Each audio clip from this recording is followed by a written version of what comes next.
internet. Today I am here to do my January wrap-up. I started the year off pretty strong. I managed to read 8 books in the month of January and I feel really good about that.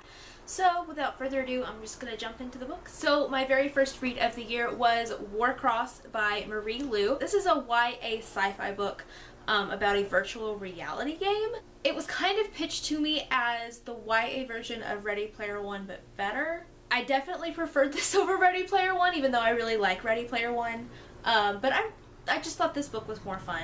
It was super action-packed. The main character, Amika, was badass. I loved her. And it was just really cool to read about a female person of color main character who was just really good at technology and coding and all of that stuff. And I really liked that aspect of the book. The game Warcross itself was also really interesting. The descriptions of it were really good. It almost felt like it could be a real game. I could really get a vivid picture in my mind of what that game is supposed to look like. And the rest of the main characters were really diverse as well, and I really liked that. Really the only thing that I would say kind of bothered me about this is I feel like the romance, once it started kind of picking up, it started going very fast. But in all honesty, it didn't bother me that much. I was able to predict one of the plot twists, but again, that really didn't bother me that much either. Overall, I really enjoyed this book. I can't wait to read the next one. I hope it comes out later this year. And I ended up giving Warcross 4.5 out of 5 stars. The next book I read, I actually listened to on audiobook, and that was The Mark of Athena by Rick Riordan. This is the 3rd book in the Heroes of Olympus series, which is his series that has to do with Roman mythology and also some Greek mythology. This book, like I said, it's the 3rd in the series, so I'm not going to go too in-depth on my thoughts, but I will say that this book is kind of where we start to see all of the main characters that are part of the quest together and working together, and I really loved that, and the plot is really starting to move forward. The first 2 books were really introducing all of the main characters because the first book had 3 different ones, and then the second book was a different set of characters, and now they've all come together in this book. This is my favorite book in the series so far. I really enjoyed it. I really love the guy that narrates these books as well. The narrator for these audiobooks is really good. And this ended on quite the cliffhanger, so I really can't wait to get to book 4, The House of Hades.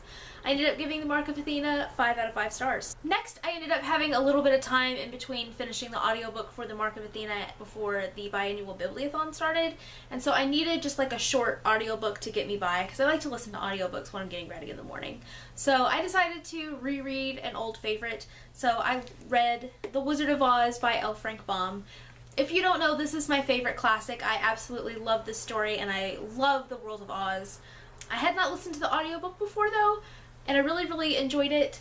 I'm sure you know the story of The Wizard of Oz, about a little girl named Dorothy, gets sucked into a tornado, ends up in Oz, goes to find the wizard so she can get back to Kansas.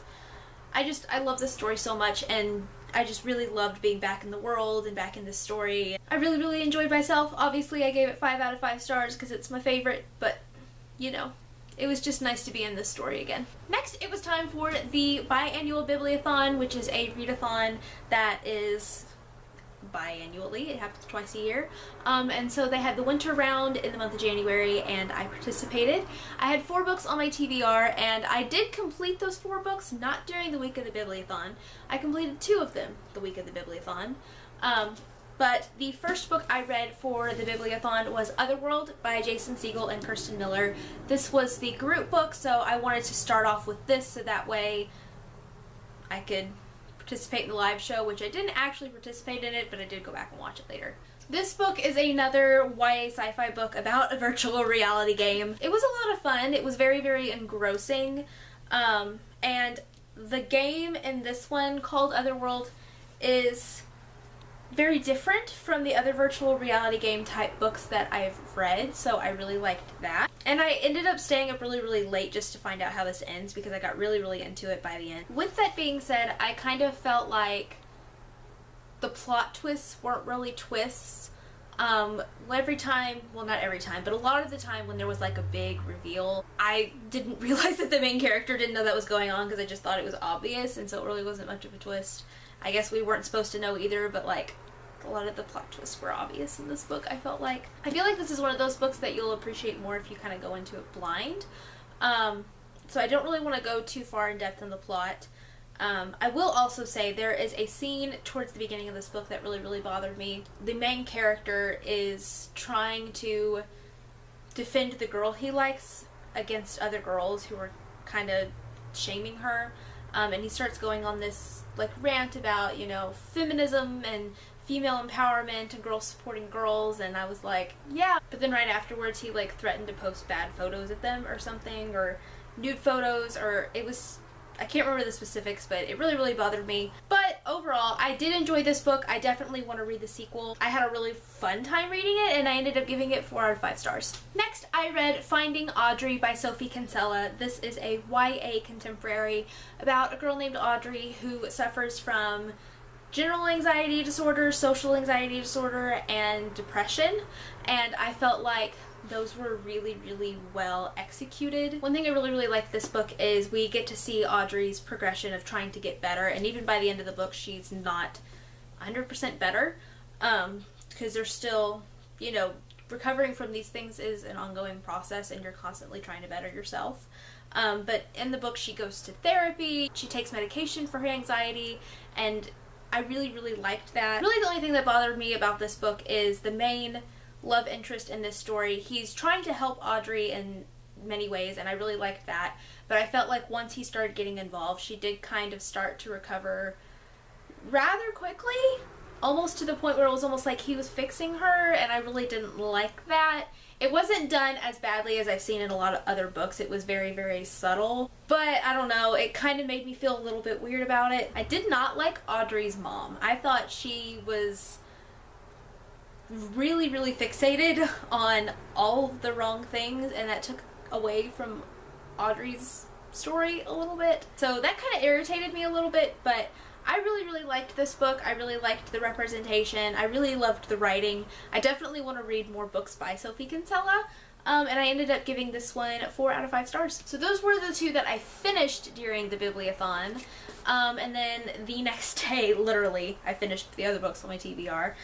So the next one was Down Among the Sticks and Bones by Shauna Maguire. This is the next book in the Wayward Children series, the first book being Every Heart a Doorway. And this is actually a prequel to Every Heart a Doorway about 2 of the main characters from that book named Jack and Jill.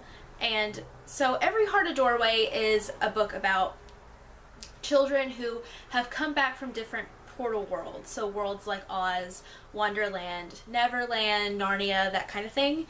And they all go to this school because, you know, everybody else in their lives thinks they're crazy. So this book is actually going to the world that Jack and Jill went to.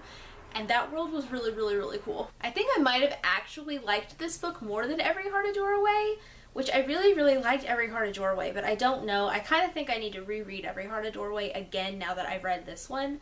And of course the 3rd book has just come out as well. I haven't gotten my hands on it yet, but I'm very, very excited about it. But I really, really liked this book, and I ended up giving it 5 out of 5 stars. I highly recommend this series if you're into fantasy at all, because I think they're really, really good. The next book I finished was Wuthering Heights by Emily Bronte. I listened to this one on audio because I just like listening to classics on audio. This one was okay. I kind of get, you know, why it's such a popular classic. I really, really liked the way it was written. I also really liked the audiobook in that there's kind of 2 like main narrators from this story, Mr. Lockwood and Nellie, and there was a narrator, a different narrator on the audiobook for each of those characters, since they both kind of tell the story. I really, really didn't like the characters though. I didn't connect with really any of them. There were very few that I actually cared about even a little bit, and that was not really enough to really hook me into the story. Heathcliff is awful. I don't know. It was okay. I didn't love it. I didn't hate it, but I'm glad I read it because it's one I've been wanting to read for a while. I ended up giving it 3 out of 5 stars. I wouldn't necessarily say I recommend it, but if you like classics, maybe you'll like this one.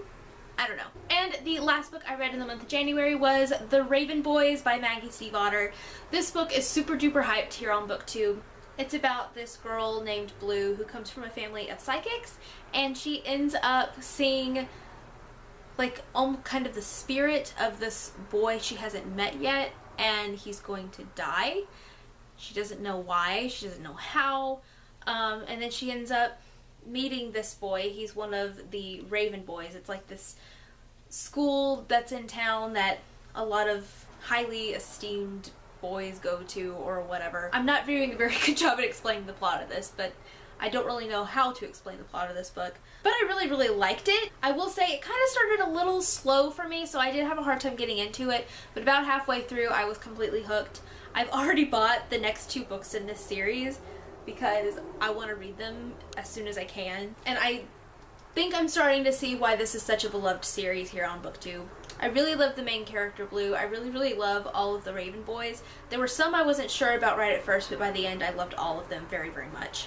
I ended up giving this book 4 out of 5 stars, and I really, really can't wait to read the next one. So that is it for my January wrap-up. Let me know down in the comments if you've read any of these books and what you thought of them.